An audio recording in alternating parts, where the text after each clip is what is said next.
नमस्कार। खबरों की खबर में आपका स्वागत है। दिल्ली के तिहाड़ी चीफ मिनिस्टर अरविंद केजरीवाल शराब घोटाले में अब ऐसे फंस चुके हैं कि अब उनका बच पाना मुश्किल ही नहीं नामुमकिन सा लग रहा है, क्योंकि आज ईडी के 8th चार्जशीट के अंदर के जो बातें सामने आई है, जो खुलासा हुआ है, जो सबूत ईडी ने कोर्ट के सामने पेश किए हैं, उससे दूध का दूध पानी का पानी हो गया।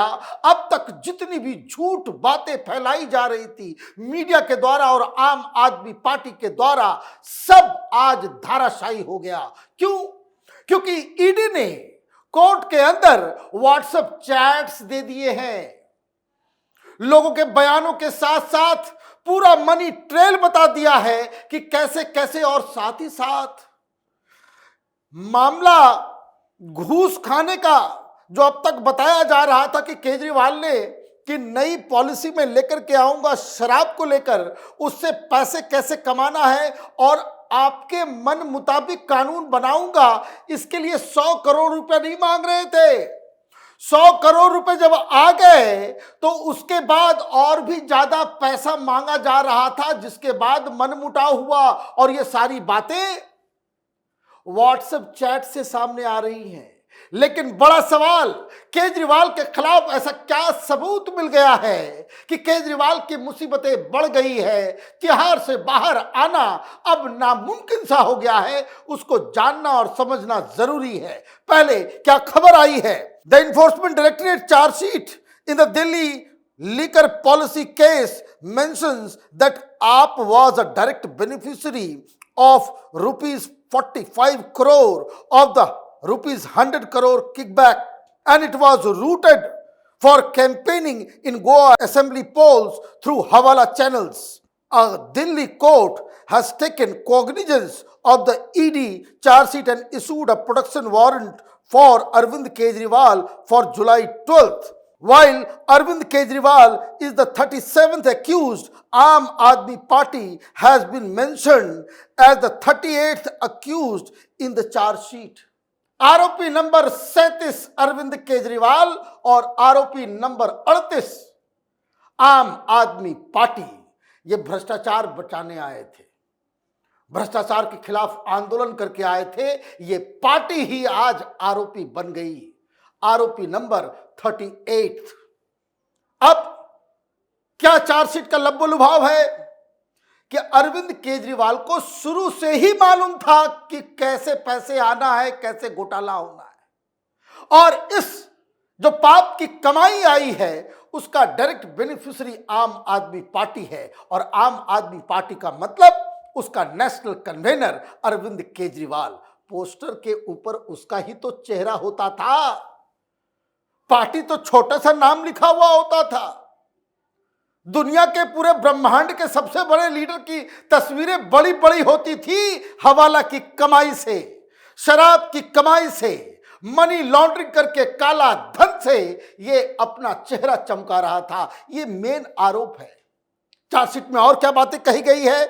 चार्जशीट में ईडी ने अरविंद केजरीवाल को घोटाले में किंगपिन और साजिशकर्ता बताया है। इतना ही नहीं, ईडी ने दावा किया है कि गोवा इलेक्शन में रिश्वत के पैसे का इस्तेमाल होने की भी जानकारी उन्हें थी।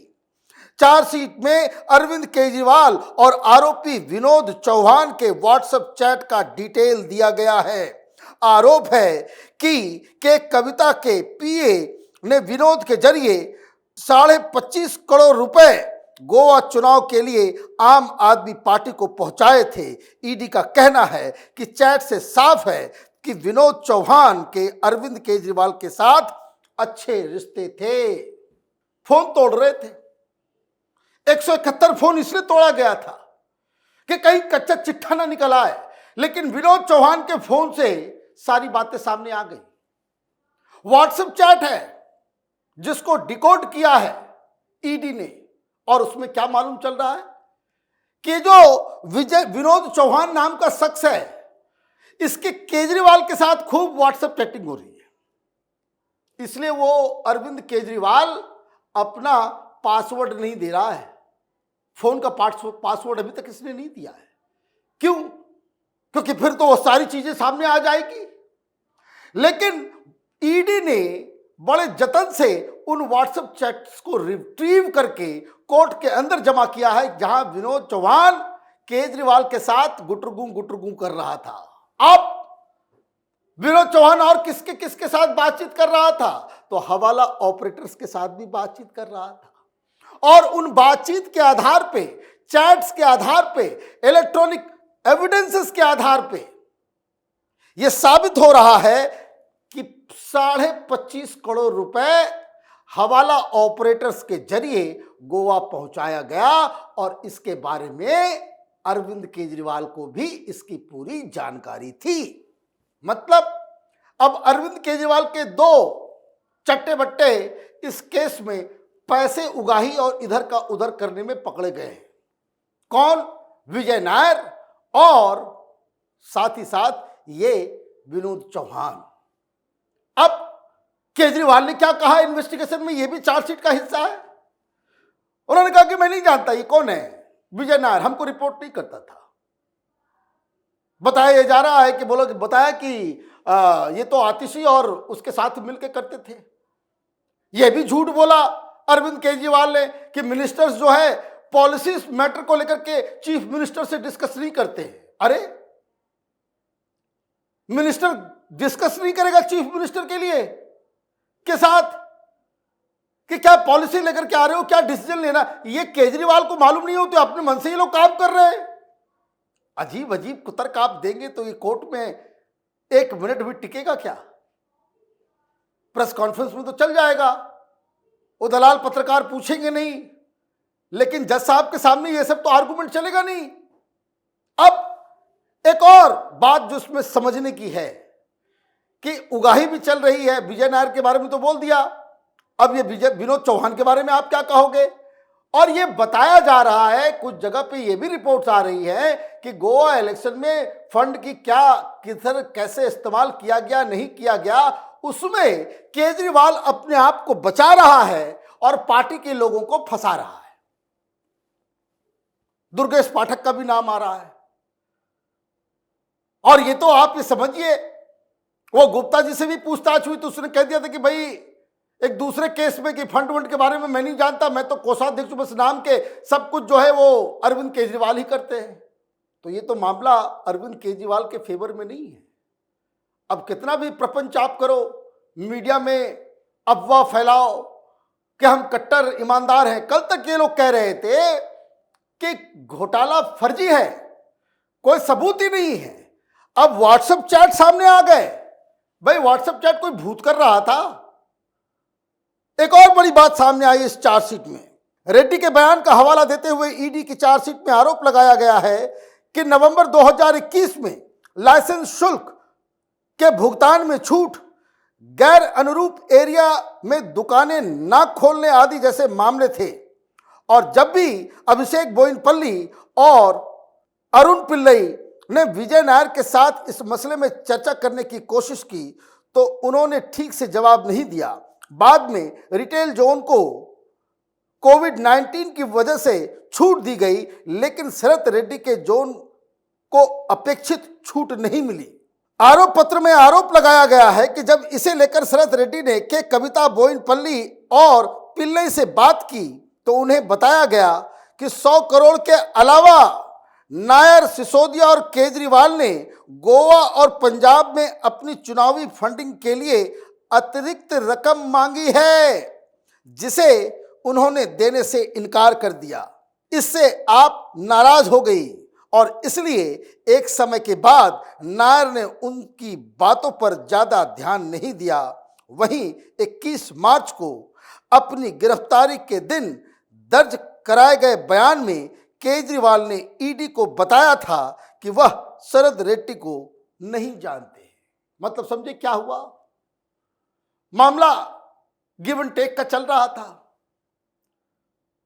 तो कुछ एरिया में दुकान खोलने की बात थी, लाइसेंस शुल्क के भुगतान में कुछ छूट देने की बात थी, घूस में छूट दो, सब कुछ ये निगोशिएशन चल रहा था।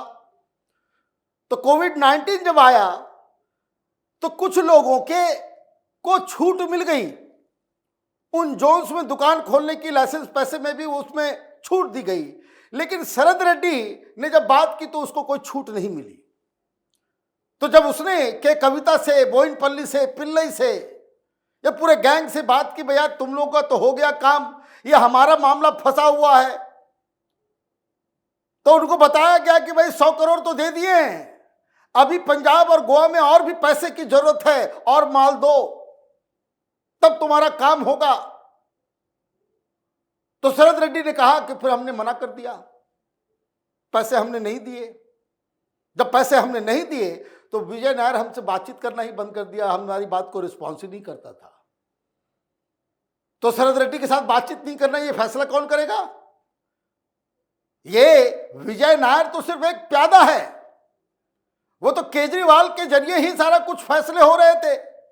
विजय Nair used to directly report. ये कोई भी पत्रकार, कोई भी लोग जो चीफ मिनिस्टर की गतिविधियों से वाकिफ है, आम आदमी पार्टी को जरा सा भी कोई जानता है, तो ये जरूर ये कहेगा कि विजय नायर तो सीधा सीधा विजय नायर और ये विभव कुमार जो अभी तिहाड़ जेल में बंद है मारपीट के केस में, ये दोनों सीधे सीधे अरविंद केजरीवाल को रिपोर्ट किया करते थे। और जब केजरीवाल से पूछा गया कि शरद रेड्डी ने ये बयान दिया, तो केजरीवाल कहते शरद रेड्डी को मैं जानता ही नहीं हूं। अच्छा, माल खाने समय सबको पहचानते हो, और जब पूछताछ होती है तो फिर आप उसको पहचानने से इनकार कर देते हो। तो ये तो केजरीवाल की पुरानी आदत है। जैसे इसने किरण बेदी को पहचानने से इनकार कर दिया, अन्ना हजारे को पहचानने से इनकार कर दिया, कुमार विश्वास को पहचानने से इनकार कर दिया। बड़ी लंबी लिस्ट है कि जब तक साथ रहे तो बड़ी वाह वाह वाह वाह, और जैसे ही काम निकल गया या आपके मन मुताबिक उसने काम नहीं किया तो पहचानने से इनकार कर देना। यही तो केजरीवाल की फितरत है। मामला अब गंभीर हो गया। अभी हाई कोर्ट में, सुप्रीम कोर्ट में, रॉज एवेन्यू कोर्ट में राहत को लेकर के मनु सिंघवी साहब बहुत तैयारी कर रहे थे, लेकिन अब इस चार्जशीट और इन सबूतों के बाद केजरीवाल को राहत मिलना अब नामुमकिन सा लग रहा है। आप देखते रहे कैपिटल टीवी। हमारे वीडियोस को लाइक कीजिए, शेयर कीजिए और हमारे चैनल को सब्सक्राइब कीजिए। धन्यवाद।